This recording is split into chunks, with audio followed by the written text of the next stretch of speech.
তুমি শ্রবণ করবা, অর্থাৎ শুনবা। ভগবানকে কি তুমি চোখে দেখছো? হ্যাঁ, বিশ্বাস করো তো? হ্যাঁ, ভগবান চোখে দেখেন না। ভগবান চোখে দেখা যায় না। শ্রীকৃষ্ণ রে বানায় না। শ্রীকৃষ্ণের যে মূর্তি বানায় ওইটার কি করি? ভগবান কই না? ভগবানের মূর্তি বানাবার আছে, মা রাধার আর ভগবানের মূর্তি বানাবার আছে, এগুলো কই না? চোখে দেখছো?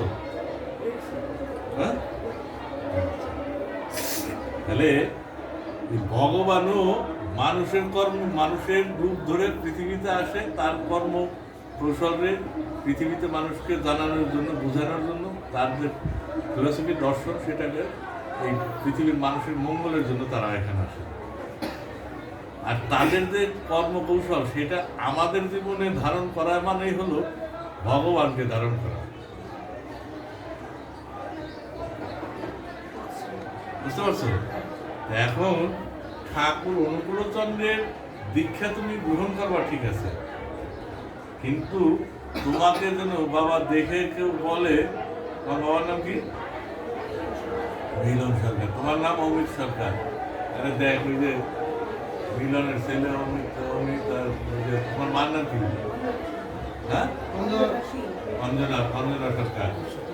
অঞ্জনার ছেলে, মিলনের ছেলে। দেখ, ঠাকুরের দীক্ষা নেওয়ার পরে ওদের ফ্যামিলিতে এটা পরিবর্তন ঘটে গেছে। মানে কিসের দীক্ষা নিয়েছে রে?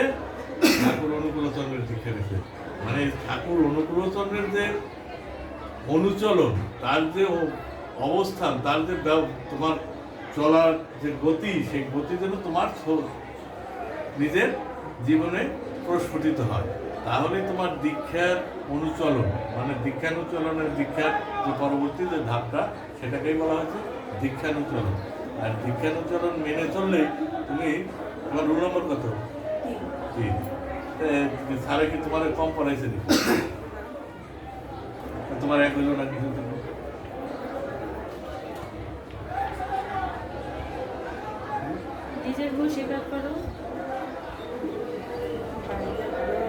মানে তুমি তোমার মস্তিষ্কে ধারণ করতে পারো না। বাড়িতেও সময় কম দাও না, সময় কম দাও, আর নাহলে তোমার মস্তিষ্কে তুমি ধারণ করতে পারো না। পরিষ্কার কথা, তুমি চেষ্টা করো না যে আমি কম লেখো, তুমি চেষ্টা করো বেশি লেখার জন্য খাতায়। তুমি চেষ্টা করো বেশি লেখার, সঠিকটাই লেখার, কিন্তু তার ভিতরে ভুল হয়ে যায়, বয় শূন্য র হবে, সেই বল হয়েছিল, তাহলে তো ওইটা বানান ভুল হয়ে গেলো, ওইটার ক্রস করে দিল স্যারে লাল কালি দিয়ে। এই যে অবস্থান, এইটাকে ত্রুটি মার্জনা করার, মানে ত্রুটি মুক্ত করার কাজ হলো তোমার মস্তিষ্কের কয় ভাগের কতটুকু কাজ করে জানো?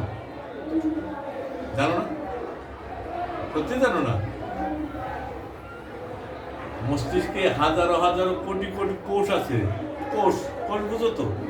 আচ্ছা, তো মনে করো যে তোমার এই মস্তিষ্কটার ভিতরে 210টা মার্বেল আছে, মানে 210টা কোষ আছে।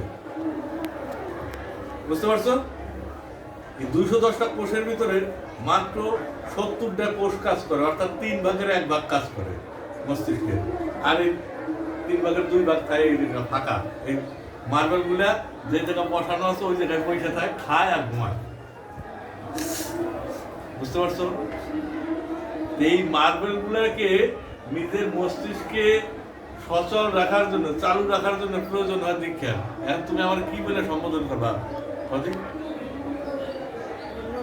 না, কি বলে আমাকে ডাকবা? কি বলে দীক্ষা নিবা? কি বলবা?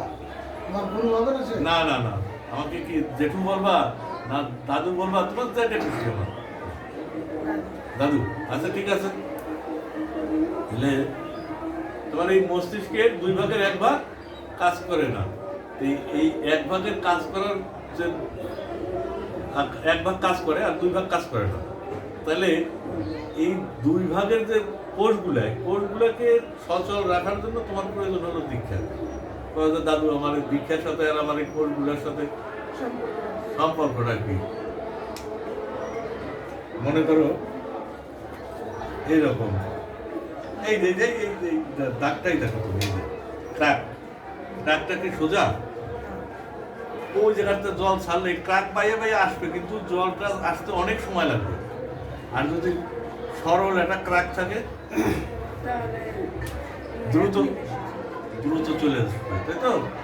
এই যে তুমি যে বসছো না আর আমি বসছি, দেখো তুমি কাকে টানবে না, আমি বসছি, আমার শিরদাঁড়াটা টান, দুটো হৃৎপিণ্ড আছে পাশে, এই পাশে ফুসফুস, তাই তো? পাম্পের যন্ত্র, এই পাম্পের যন্ত্রের কাজ কি? শ্বাস প্রশ্বাস নেওয়া। তাছাড়াও আরো ভিতরে আর একটা কাজ করে, সেটা হলো সারা শরীরের রক্ত, সারা শরীরের রক্ত ও 30 সেকেন্ডের ভিতরে টাইনে নেয়, যেখানে যতটুকু প্রয়োজন সেই জায়গা সাপ্লাই দেয়, আবার 30 সেকেন্ডের সাইডে দেয়, আবার সাইড টাইনে নেয়, আবার সাইডে দেয়, মানে ওর দেহেতে যতটুকু নেওয়ার প্রয়োজন সেইটুকু ও।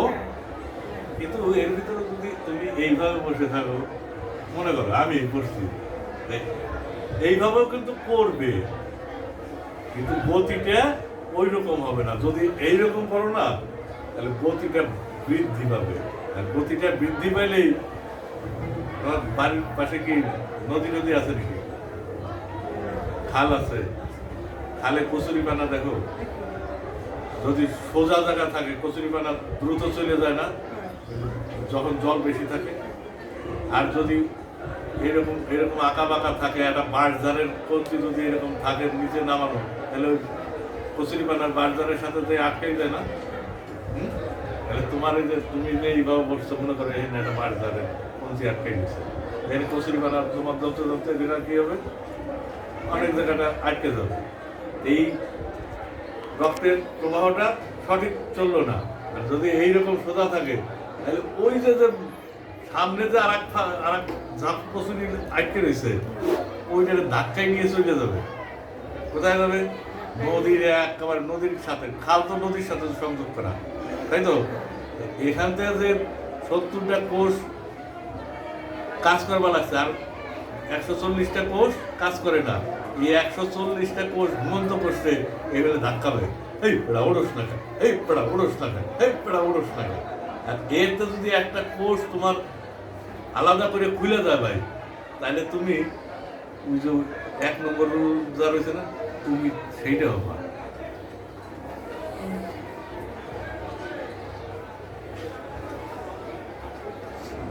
দীক্ষা নেওয়া মানে বাবায় ধরে আনলো, মায় ধরে আনলো তা না।